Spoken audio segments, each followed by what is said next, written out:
Hello everyone, welcome to the channel the UTC. The UTC ચેનલમાં હું મનીષ પરમાર આપ સૌનું હાર્દિક સ્વાગત કરું છું. આપ સૌ જાણો છો તેમ GSSBની ઓફિશિયલ વેબસાઇટ પર વાયરમેનની એક્ઝામ ડેટ ડિક્લેર થઈ ગઈ છે. ત્યારે એક્ઝામ યોજાવાની છે તેની તારીખ આવી ગઈ છે. તો જે વિદ્યાર્થીઓ વાયરમેનની એક્ઝામની તૈયારી કરી રહ્યા છે, એક્ઝામ આપવા જવાના છે, એવા વિદ્યાર્થીઓ માટે આ વિડીયોની અંદર આપણે એક્ઝામ ક્યારે યોજાવાની છે તેમજ હવે જે બાકીનો સમયગાળો છે એની અંદર પરીક્ષાની તૈયારી કઈ રીતના કરવી જોઈએ કે આપણું સિલેક્શન થઈ જાય, એક્ઝામ આપણે પાસ કરી શકીએ, એના વિશે આ વિડીયોની અંદર આપણે ડિસ્કશન કરવાના છે. તો સૌપ્રથમ જે વિદ્યાર્થીઓ ચેનલ પર નવા હોય તો ચેનલને સબસ્ક્રાઇબ કરી દેજો કે જેથી કોઈ પણ નવો વિડીયો અપલોડ થાય તેની માહિતી તમને મળી રહે. અને સાથે સાથે આપણી ધ યુટીસી એપ્લિકેશન પર હમણાં દિવાળી સ્પેશિયલ ઓફર ચાલી રહી છે કે જેમાં તમામ કોર્સ પર એક્સ્ટ્રા 10% ડિસ્કાઉન્ટ મળી રહ્યું છે, જેના માટે તમારે એપ્લિકેશન ડાઉનલોડ કરવી પડશે કે જેની લિંક ડિસ્ક્રિપ્શનમાં છે. અને જો તમે વાયરમેનની એક્ઝામની તૈયારી કરતા હોય, કૌશલ્ય બેચ અવેલેબલ છે ધ યુટીસી એપ્લિકેશન પર કે જેમાં પાર્ટ એ અને પાર્ટ બી એમ 210 માર્ક્સની સંપૂર્ણ તૈયારી કરાવી દેવામાં આવશે. ન્યૂલી રેકોર્ડેડ કોર્સ છે, ઘણા બધા વિદ્યાર્થીઓ જોડાઈ ગયા છે અને જેની અંદર તમને ટેસ્ટ સિરીઝ પણ આપવામાં આવશે. ઓકે, ટેસ્ટ સિરીઝનો શું ફાયદો છે એ આપણે અહીંયા આ વિડીયોની અંદર ડિસ્કસ કરીશું. ઓકે, તો જો કોઈ વિદ્યાર્થીઓ હજુ પણ તૈયારી કરવા માંગે છે તો કૌશલ્ય બેચ અવેલેબલ છે જેમાં પાર્ટ એ અને પાર્ટ બી સંપૂર્ણ કવર થઈ જશે, જેની ફી 2999 રૂપિયા છે. પણ હાલમાં જે મેં તમને કીધું તે પ્રમાણે દિવાળી સ્પેશિયલ ઓફર ચાલી રહી છે કે જેમાં એક્સ્ટ્રા 10% ડિસ્કાઉન્ટ મળશે, જેના માટે તમારે કોર્સ પરચેસ કરતી વખતે coupon code Diwali 10 DIWALI10 Diwali 10 coupon code enter કરવાનો રહેશે, જેથી તમને એક્સ્ટ્રા 10% ડિસ્કાઉન્ટ મળી રહેશે. ઓકે, અને જો વધારે માહિતી જોઈતી હોય તો મોબાઈલ નંબર 6354999091 પર તમે મને કોલ કરી શકો. ઓકે, હવે આપણે વાત કરીએ એક્ઝામ ડેટ કઈ છે. બરાબર છે, જે ઓફિશિયલ વેબસાઇટ પર આપણે GSSBની જે ઓફિશિયલ વેબસાઇટ છે, ઓકે, જેમાં ડાયરેક્ટ રિક્રુટમેન્ટ, ઓકે, એની અંદર સૂચનાઓ, બરાબર, અને તમે જોઈ શકો અહીંયા સ્ક્રીન પર વાયરમેન વર્ગ 3 311/2025-26 જે આપણી એડવર્ટાઇઝમેન્ટ છે. અને અહીંયા 15 તારીખે ડિક્લેર થઈ ગઈ હતી ડેટ અને સ્પર્ધાત્મક કસોટીની તારીખ. ઓકે, અહીંયા મેં PDF ડાઉનલોડ કરી રાખી છે. ઓકે, જરા જોજો. એક્ઝામ ડેટ વિશે પહેલા આપણે ડિસ્કસ કરીએ અને પછી ડિસ્કસ કરીશું કે કઈ રીતના તૈયારી કરવી જોઈએ. રાઈટ, તો જરા જોજો. અહીંયા ગુજરાત ગૌણ સેવા પસંદગી મંડળ જાહેરાત ક્રમાંક 304, 302, 237 અને 311 જે વાયરમેન, ઓકે, એની ડેટ અહીંયા જોજો. MCQ CBRT પરીક્ષાના કોલ લેટર સંબંધિત સૂચનાઓ મંડળની વેબસાઇટ પર હવે પછી પ્રસિદ્ધ કરવામાં આવશે.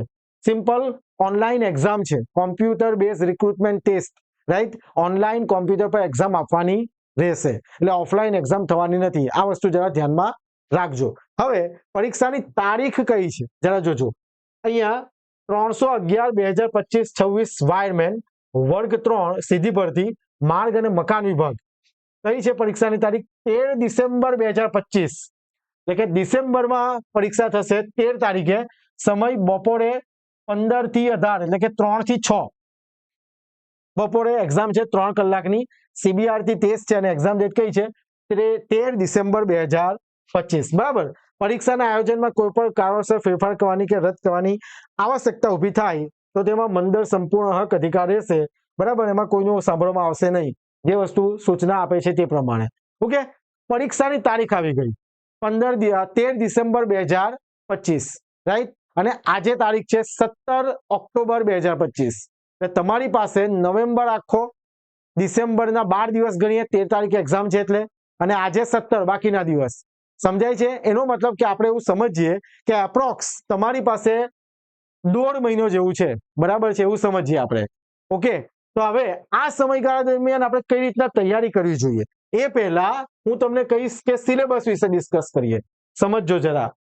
સિલેબસ જાહેરાત ક્રમાંક 311 વાયરમેનનો કે જેની અંદર પાર્ટ એ મેથ્સ રીઝનિંગ, હવે તો તમે તૈયારી કરી રહ્યા છો એટલે તમને ખ્યાલ જ હશે.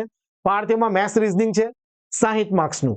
ઓકે, અને પછી પાર્ટ બી માં શું છે? બંધારણ, કરંટ અફેર, ગુજરાતી અંગ્રેજી કોમ્પ્રિહેન્શન અને ટેકનિકલ. ઓકે, આટલા સબ્જેક્ટ આપેલા છે. ઓકે, આ આપણો સિલેબસ છે. હવે આપણે ડિસ્કસ કરીએ, જરા સમજજો. પાર્ટ એ અને પાર્ટ બી. પાર્ટ એ અને પાર્ટ બી. બરાબર છે. પાર્ટ એ કેટલા માર્કનો છે? 60 માર્કનો. અને પાર્ટ બી કેટલા માર્કનો છે? 150. એમ 210 માર્ક્સની એક્ઝામ છે. અને બંનેમાં આપણે 40% ફરજિયાત લાવવાના. આટલી વસ્તુ ખાસ ધ્યાનમાં રાખજો. જો કોઈને આઈડિયા નહીં હોય તો ધ્યાન રાખજો કે આપણે 40% માર્ક્સ લાવવાના છે. એટલે કેટલા? 60 ના 40 એટલે 24 માર્ક, અને 150 ના 40% એટલે કેટલા? 15 ચોક 60 માર્ક. સમજાય છે? આટલા માર્ક્સ તો આપણે ફરજિયાત લાવવાના રહેશે. હવે આની અંદર બે પ્રકારના સ્ટુડન્ટ છે, સમજજો. જે પરીક્ષાની તૈયારી કરી રહ્યા છે એવા વિદ્યાર્થીઓ બે પ્રકારના છે. કયા કયા? સમજજો. જે સિરિયસ પ્રિપેરેશન કરે છે એની વાત કરીએ આપણે. ખાલી એમ જ તમે ફોર્મ ભરી દીધું હોય અને ખાલી એક્ઝામ આપવા જવાના હોય એવા વિદ્યાર્થીઓ માટે આપણે વાત કરતા નથી. જો કયા કયા? તો સ્ટુડન્ટ બે પ્રકારના છે. એક સેલ્ફ પ્રિપેરેશન, જાતે તૈયારી, અને સેકન્ડ કોઈ પણ કોર્સ દ્વારા, કોઈ પણ એકેડમીનો તમે કોર્સ લીધો છે, બરાબર, ને એના થ્રુ તમે તૈયારી કરી રહ્યા છો. સેલ્ફ પ્રિપેરેશન અથવા તો કોઈ પણ પ્લેટફોર્મ, કોઈ પણ એકેડમીનો તમે કોર્સ લીધો છે અને તમે તૈયારી કરી રહ્યા છો. ઓકે, ને હવે આપણે મેં કીધું તે પ્રમાણે આપણી પાસે 1.5 મહિનો જેવો સમય બાકી છે. એક નવેમ્બર છે અને 12 એટલે સમજો ને 1 મહિનો ને 10 દિવસ બાકી છે. કારણ કે આજથી જે તહેવાર ચાલુ થાય છે દિવાળી, એમાં આપણે થોડા બિઝી હોઈશું, એટલે આપણે સમયગાળો ગણતા નથી. હવે એક વસ્તુ સમજજો. પાર્ટ એ જે મેથ્સ અને રીઝનિંગ છે, પાર્ટ એ મેથ્સ રીઝનિંગ, એના માટે હું તમને એક વસ્તુ સજેસ્ટ કરીશ, જરા જોજો. આપણી જે ઓફિશિયલ વેબસાઇટ છે GSSB ની, એની અંદર હમણાં જ જોજો પ્રશ્નપત્ર, આ ખાસ ધ્યાન રાખજો. 258/2024-25 અધિક મદદનીશ ઇજનેર વિદ્યુત વર્ગ 3, બરાબર, દિવ્યાંગ વિદ્યાર્થીઓ માટે એડિશનલ આસિસ્ટન્ટ એન્જિનિયર ઇલેક્ટ્રિકલની એક્ઝામ હતી. આની અંદરથી પ્રશ્નપત્ર તમે અહીંયા જોઈ શકો, પેપર આપેલું છે. તો આની અંદર તમને બેનિફિટ શું થશે? ધારો કે ટેકનિકલ પોર્શનની વાત નથી કરતા, પણ તમને આમાં બેનિફિટ શું થશે તે જો. પાર્ટ એ જે છે મેથ્સ રીઝનિંગ, સમજાય છે વાતમાં? પછી બંધારણ, ગુજરાતી અંગ્રેજી કોમ્પ્રિહેન્શન અને કરંટ અફેર. ઓકે, કયા પ્રકારનું પૂછાય છે, કયા પ્રકારના એક્ઝામ્પલ પૂછાય છે તે તમે એનાલિસિસ કરી લો કે કયું લેવલનું પૂછાય છે. સમજાય છે વાતમાં? પેપર તમારી પાસે છે, આજે જે અપલોડ થયું છે, ગઈકાલે અપલોડ થયું છે, બરાબર છે. તો તમે પહેલા તો બધા ક્વેશ્ચન તમને અંગ્રેજી અને ગુજરાતી બંનેમાં આપેલા છે, જો, બરાબર છે. તો એ ક્વેશ્ચન નું પેટર્ન જોઈ લો, લેવલ જોઈ લો. અને જો હજુ પણ તમારું મેથ્સ રીઝનિંગ બાકી છે, હજુ પણ તમારું મેથ્સ રીઝનિંગ જો બાકી છે તો એને ખાસ પ્રિપેર કરો, બરાબર. બાકી હોય તો એને પ્રિપેર કરો, કારણ કે આપણે મેથ્સ રીઝનિંગમાં 45+ તો જવાનું જ છે. આટલા માર્ક્સ તો લાવવાના છે. એના માટે હું તમને સજેસ્ટ કરીશ, જો હજુ પણ કોઈ ટોપિક બાકી છે તો એના માટે તમારે શું કરવું પડશે? જેટલી બને એટલી પ્રેક્ટિસ કરો એક્ઝામ્પલની, બરાબર. તમને યુટ્યુબ પર પણ ઘણા બધા સેશન્સ મળી રહેશે, બરાબર. મેગા લેક્ચર હોય છે દરેક ટોપિકના, તો એ જરા જોઈ લો. અને જો કોઈ ટોપિક હજુ વીક છે, બાકી છે, તો એને કમ્પ્લીટ કરો, કારણ કે મેથ્સ રીઝનિંગમાં આપણે 45+ તો લાવવાના જ રહેશે. સમજાય છે વાતમાં? આટલું વસ્તુ ખાસ તમારે ધ્યાન રાખવાનું છે. ઓકે, ઘણી બધી બુકો પણ પબ્લિકેશન છે, તો એની પ્રેક્ટિસ કરો. જૂના પેપર જુઓ ને જેટલું બને. ખાલી તમે જેમ કે નફો ખોટ છે, પ્રોફિટ એન્ડ લોસ, તમે ખાલી જોઈ ગયા હશે 1 મહિના પહેલા, અને પછી જો તમે એની પ્રેક્ટિસ નહીં કરશો તો એ એક્ઝામ્પલ તમને આવડશે નહીં, બરાબર છે. એટલે જે મેં તમને પેપર કીધું છે એ પેપર આપણે જોઈએ તો ગ્રુપમાં મૂકી દઈશું, બરાબર. આપણું જે કોમન ગ્રુપ છે વાયરમેનની એક્ઝામની તૈયારીનું, એમાં મૂકી દઈશું. તેમાંથી પણ તમે જોઈ લેજો, બરાબર. ને આપણે ગ્રુપમાં ક્વેશ્ચન મૂકી જ રહ્યા છે, થોડા સમયમાં ફરીથી ચાલુ કરીશું મૂકવાનું, બરાબર છે. તો જરા જોવું, 45ની ઉપર માર્ક્સ લાવવા માટે મેથ્સ રીઝનિંગમાં 60માંથી 45+, 50 ઉપર લાવો, 55 ઉપર લાવો તો સારું જ છે, પણ આટલા તો લાવવાના જ રહેશે. ધ્યાન રાખજો સિલેક્શન લિસ્ટમાં નામ આવવા માટે. કારણ કે આપણા કૌશલ્ય બેચમાં ઘણા બધા વિદ્યાર્થીઓ છે જે એકદમ સિરિયસ પ્રિપેરેશન કરી રહ્યા છે. સમજાય છે વાતમાં? મેરિટમાં આવવા માટે આટલા માર્ક્સ લાવવા પડશે અને મેં કીધું તેમ જેટલી પ્રેક્ટિસ કરશો એટલું સારું રહેશે.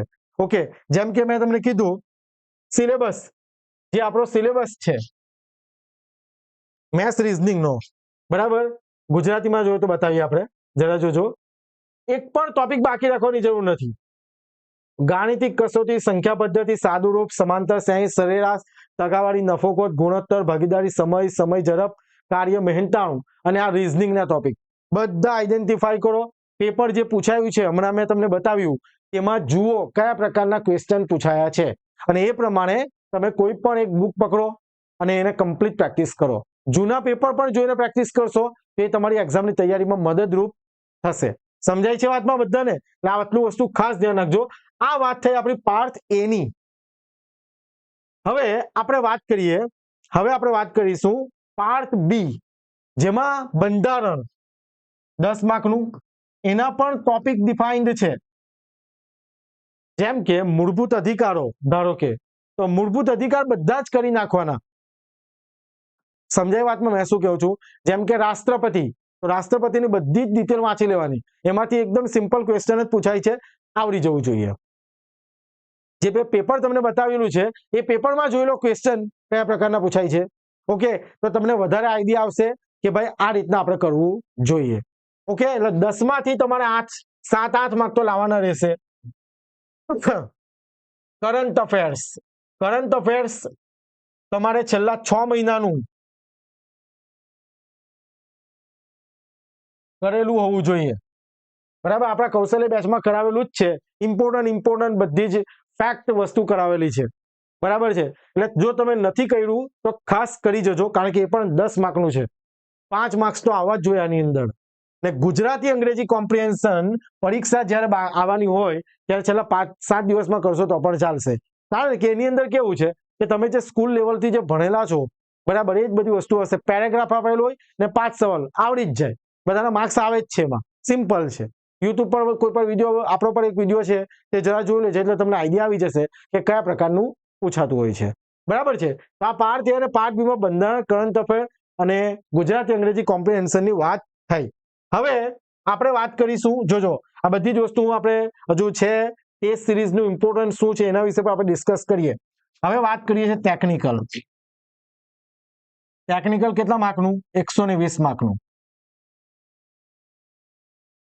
ઓકે, મેં તમને કીધું તેમ ઘણા વિદ્યાર્થીઓ જાતે તૈયારી કરી રહ્યા છે, ઘણા વિદ્યાર્થીઓ કોઈ એકેડમીનો કોર્સ લીધો છે. હવે સિમ્પલ વસ્તુ હું તમને કહું, હજુ પણ ટેકનિકલમાં કોઈ ટોપિક બાકી છે, બરાબર, હજુ પણ તમારે ટેકનિકલમાં કોઈ ટોપિક બાકી છે તો હજુ સમય છે. આજે 17 તારીખ થઈ છે તો હજુ પણ સમય છે. એ ટોપિક ક્લિયર કરી લો આ મહિનામાં. બરાબર છે, બધા ટોપિકમાં જે ટોપિક બાકી છે ક્લિયર કરી લો અને ત્યાર પછી રિવિઝન. બરાબર, રિવિઝન અને જે રિમેનિંગ ટોપિક બાકી છે તે બાકી ટોપિક પૂરા કરો. ઓકે, એટલે આટલી બધી વસ્તુ થઈ જાય પછી સૌથી ઇમ્પોર્ટન્ટ વસ્તુ તમારે આપવાની છે ટેસ્ટ પ્લસ રિવિઝન અને જે ટોપિક બાકી છે એને પૂરા કરવાના, બાકી ટોપિક. સમજાય છે વાતમાં? આ તમને શા માટે કહું છું? ટેસ્ટ આપ્યા પછી જ તમને આઈડિયા આવશે કે મેં જે ટોપિક પ્રિપેર કરેલો છે મને કેટલો આવડે છે. સમજો વાતમાં? જો તમે ટેસ્ટ નહીં આપશો, ખાલી વાંચ કરશો અને પરીક્ષા આપવા જતા રહેશો, 3 કલાક બેસવાનું છે. આઈ થિંક 3 થી 6 નો ટાઈમ કીધો છે, 15 થી, હા બરાબર ને, એટલે 3 થી 6 નો ટાઈમ કીધો છે. 3 કલાક એક તો બેસવાની પ્રેક્ટિસ જ નથી આપણી અને તમે કોઈ ટેસ્ટ આપી નથી તો તમને તકલીફ પડશે. સમજાય છે વાતમાં? કારણ કે કોન્સન્ટ્રેશન તમારે એ પ્રમાણે પ્રેક્ટિસ કરીને જવી પડશે. એના માટે તમને ટેસ્ટ આપવી ખૂબ જ જરૂરી છે. એનાથી તમને થશે શું? ધારો કે આપણે એવું સમજીએ કોઈ ટોપિક છે, ટ્રાન્સફોર્મર ટોપિક છે, એની તમે ટેસ્ટ આપી, બરાબર છે. હવે ટ્રાન્સફોર્મરની ટેસ્ટ આપ્યા પછી તમને આઈડિયા આવશે કે ટ્રાન્સફોર્મરમાંથી મને કેટલું આવડે છે. કારણ કે આપણને એવું હોય કે વાંચેલો છે ટોપિક, મને આવડે છે, પણ જ્યારે ટેસ્ટ આપવા બેસીએ ત્યારે આપણને ખ્યાલ આવે કે આ તો મને યાદ નથી. ને એનું માત્ર રીઝન એ જ હોય કે તમારું શું નથી? રિવિઝન નથી. સમજાય છે વાતમાં? આટલું વસ્તુ ખાસ ધ્યાન આપજો. એટલે નવેમ્બર મહિનામાં જે તમારા બાકી છે ટોપિક તે પ્લસ ટેસ્ટ પ્લસ રિવિઝન, આટલી બધી વસ્તુ તમારે કરવી પડશે. તમે જાતે તૈયારી કરી હોય તો પણ, કાં તો તમે કોઈ એકેડમીનો કોર્સ લીધો હોય તો પણ આટલી વસ્તુ ખાસ ધ્યાનમાં રાખજો. જો તમે ટેસ્ટ નહીં આપશો, જો તમે રિવિઝન નહીં કરશો તો એક્ઝામમાં પરફોર્મન્સ ઇમ્પ્રૂવ થશે નહીં. આ મારા અનુભવ પરથી તમને હું જણાવું છું. જેટલા પણ કોર્સિસ છે, ઘણા જેટલા પણ વિદ્યાર્થીઓ આપણી સાથે જોડાયેલા છે, ગ્રુપ છે, બધામાં હું કહું જ છું, દરેક લેક્ચર મારા હોય એમાં પણ કહું છું કે રિવિઝન ખાસ કરજો. રિવિઝન એક એવી વસ્તુ છે કે જે તમારો કોન્ફિડન્સ બિલ્ડ કરશે, એક્યુરેસી ઇમ્પ્રૂવ કરશે. એટલે હવે જે સમયગાળો છે એમાં તમારે ટેસ્ટ આપવાની છે અને રિવિઝન કરવાનું છે. બરાબર. સેલ્ફ પ્રિપેરેશન કરતા વિદ્યાર્થીઓ જ્યાંથી તમે વાંચેલું હોય, જેમ કે કોઈ વાયરમેનની બુક વાંચી હોય અથવા તો કોઈ બીજું કોઈ પુસ્તક વાંચેલું હોય, યુટ્યુબનો માધ્યમ લીધો હોય, બરાબર. ખાસ ધ્યાન રાખજો કે એક્ઝામની પેટર્ન સમજવાની છે. બરાબર છે કે ટોપિકમાંથી હું શું પૂછાય છે, કઈ રીતના પૂછાઈ શકે, એ પ્રમાણે તૈયારી કરેલી હોવી જોઈએ. રાઈટ. એટલે ને બીજું કે ખાસ હજુ પણ એટલો સમય છે, પ્રોપર ટાઈમ છે જેમાં બાકી ટોપિક તમે કરી શકો. ખ્યાલ આવે વાતમાં? પછી એક સમયગાળો એવો આવશે કે જેમાં નવા ટોપિક નહીં કરાય. જે ટોપિક બાકી છે, જે સબ્જેક્ટ બાકી છે તે તમારે કમ્પ્લીટ પૂરા કરવા જોઈએ. ઓકે. તો આ ટેસ્ટ સિરીઝ માટે હું તમને કહીશ કે કૌશલ્ય બેચ જે છે, જે વાયરમેનની એક્ઝામની તૈયારી કરાવતો કોર્સ છે, એમાં તો આપણે ટેસ્ટ સિરીઝ મૂકેલી જ છે ને મુકાઈ ગઈ છે ને ઘણા બધા વિદ્યાર્થીઓ આપી રહ્યા છે. પણ આપણે ટૂંક સમયમાં ટેસ્ટ સિરીઝ પણ લાવીશું. જે વાયરમેનની એક્ઝામની તૈયારી કરતા વિદ્યાર્થીઓ છે એની તૈયારી માટે, એની પ્રેક્ટિસ માટે આપણે ટેસ્ટ સિરીઝ પણ લાવીશું. બરાબર. જે ટૂંક સમયમાં આપણે જાહેરાત કરીશું કે જેથી તમે ટેસ્ટ આપો તો તમારું પરફોર્મન્સ તમે એનાલિસિસ કરી શકો અને જો કોઈ ખામી હોય, મતલબ કોઈ કમી હોય તો એને તમે ઇમ્પ્રૂવ કરી શકો. સમજાય છે વાતમાં? તો આઈ હોપ કે તમને ખ્યાલ આવી ગયો હોય કે હવે જે સમયગાળો બાકી છે, બરાબર, એમાં આપણે કેટલા માર્ક્સ લાવવાના છે ને કઈ રીતના લાવવાના છે અને કઈ રીતના બધી વસ્તુની પ્રિપેરેશન કરવી છે. ઘણા વિદ્યાર્થીઓ મને પૂછે છે કે સર કેટલા માર્ક્સ આપણે લાવવાનો પ્રયત્ન કરીએ કે જે મેરિટમાં આવે. તો હું તમને હમણાં એક પોઈન્ટ જે કહું છું ત્યાં ધ્યાન આપજો. 140 પ્લસ જજો બધા. 140 પ્લસ. જો પેપરનું લેવલ કેવું છે, ઇઝી રહે, હાર્ડ રહે, એ વસ્તુ આખી અલગ છે. એક્ઝામ કોઈ એકેડમી વાળું જેવું કહેતો ને કે ઇઝી આવે, કોઈ બીજું કોઈ કંઈ કહેતું હોય કે પેપર હાર્ડ આવે, એવું કોઈ માન્યમાં રાખવું નહીં.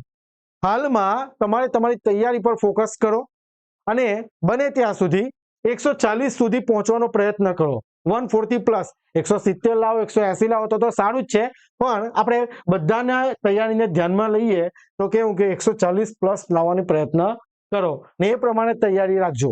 જે પ્રમાણે બધા વિદ્યાર્થીઓ મારા ટચમાં છે, વાયરમેનની એક્ઝામની તૈયારી કરતા વિદ્યાર્થીઓ, તેમનું મેથ્સ રીઝનિંગ થોડું વીક છે. ઓકે. તો એને ઇમ્પ્રૂવ કરો, કારણ કે એમાં 45 પ્લસ તો લાવવાના જ રહેશે. ટેકનિકલ આવડી જતું હોય છે, બંને ભાષામાં પેપર છે, ગુજરાતી, અંગ્રેજી. એટલે વાયરમેનની તૈયારી કરી હોય એક્ઝામની, જ્યારે તમે ભણતા હોય ત્યારે તમને ટેકનિકલ આવડતું હોય તો ટચમાં હોય, પણ મેથ્સ રીઝનિંગ ટચમાં હોતું નથી. એટલે હજુ પણ સમયગાળો છે, તમે જેટલી પ્રેક્ટિસ કરશો એટલું સારું રહેશે. બરાબર છે. તો આપણે આઈ હોપ કે તમને ખ્યાલ આવી ગયો શું કહેવા માંગુ છું, કેટલા માર્ક્સ લાવવાના છે અને હવે જે બાકીનો સમયગાળો છે તેમાં કઈ રીતના પ્રિપેરેશન કરવાની છે. યાદ રાખો, જેમણે પોતાની નોટ્સ બનાવી છે એને ખાસ તમારે રિવિઝન કરતા રહેવાનું છે અને બને ત્યાં સુધી, જેટલી બને ત્યાં સુધી એમસીક્યુ પ્રેક્ટિસ કરો. એમસીક્યુ પ્રેક્ટિસ કરો, ટેસ્ટ આપો, રિવિઝન કરો અને જે બાકી ટોપિક છે તેને પૂરા કરો. એટલે તમારી તૈયારી કમ્પ્લીટ થઈ જશે. ઓકે. તો મેં કીધું તે પ્રમાણે જે કોઈ વિદ્યાર્થી હજુ પણ તૈયારી કરવા માંગે છે, આની અંદર ટેસ્ટ સિરીઝ પણ ઇન્ક્લુડેડ જ છે. બરાબર ને? 10% ઓફર ચાલી રહી છે. દિવાળી 10 કોડથી તમે 10% ડિસ્કાઉન્ટ મેળવી શકશો. તો કોઈ વિદ્યાર્થી ઇન્ટરેસ્ટેડ હોય, તૈયારી કરવા માંગે છે, તો આજે જ તમે કોર્સને એનરોલ કરી શકો. અને વધારે માહિતી જોઈતી હોય તો મોબાઈલ નંબર જે આપેલો છે એના પર તમે અમને કોલ કરી શકો. ઓકે. તો મળીએ નેક્સ્ટ વિડીયોમાં. ત્યાં સુધી બધા વાંચતા રહેજો અને ખાસ રિવિઝન કરતા રહેજો. Thank you very much. જય હિન્દ, જય ભારત.